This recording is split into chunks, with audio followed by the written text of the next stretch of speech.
Well, now Iran has come out in a harsh way. We will bomb them in a way they have never witnessed. What is the reason for this action? You are provided with the following information in English. Upon taking office, Trump implemented a policy of maximum pressure against Iran, aiming to prevent their ability to produce nuclear weapons. However, Iran believes he is attempting to impose unwarranted conditions on them and thus refuses to negotiate.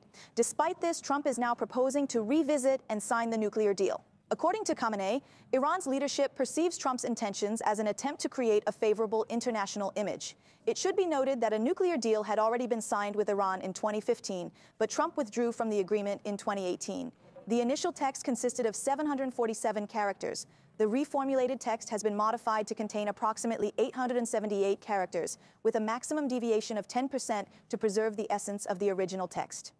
We extended an invitation to Iran to join us at the negotiating table, but unfortunately, Iran declined to participate. Subsequently, President Trump sent a letter which can be considered rather threatening in nature.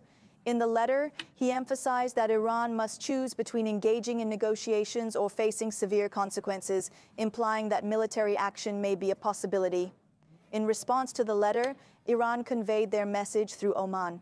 The Iranian President Pezeshkian stated that they are not interested in direct negotiations with America. However, they acknowledged the possibility of engaging in indirect negotiations, similar to previous attempts which have been futile. Prior to this, there were already harsh words exchanged between both leaders. Trump was notified that regardless of his actions or threats, Iran would not be swayed to participate in negotiations. Furthermore, in light of recent events, Trump reiterated that if because Trump gave Iran 2 months after sending the letter. Now, when those 2 months are up, Trump says that if they don't come to an agreement, then I will bomb Iran in a way they have never seen before. What does that mean, targeting Iran's nuclear facilities, which we always talk about? This is what the text signifies. Let us also recall this important point. There is speculation that certain preparations and signs indicate that Trump may take action. As a demonstrative example, the U.S. recently deployed B-2 stealth bombers to the Diego Garcia military base located in the Indian Ocean. These aircraft possess the capability to carry bunker-busting bombs, which can effectively target Iran's subterranean nuclear facilities.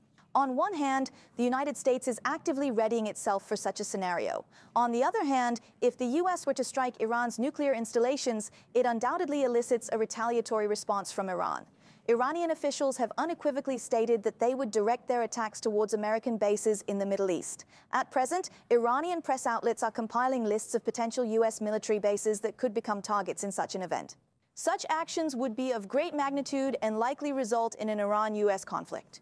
Moreover, the recent lists prepared seemingly include the Diego Garcia military base, where the aforementioned B-2 bombers are stationed. The Tehran Times newspaper has even reported an unveiled display of underground missile cities and alleged readiness to utilize all missiles housed within. Essentially, Iran persistently attempts to instill fear with the release of impactful imagery. The publication of images reaching unprecedented levels as of late aims to send a clear message assuring Iran's complete preparedness within their subterranean facilities. It is noteworthy that high-ranking Iranian military officials, including the Chief of Staff and the Commander of the Revolutionary Guards Army, have made visits to these locations. Furthermore, provocatively, an Israeli flag was deliberately trampled upon in order to communicate this message clearly.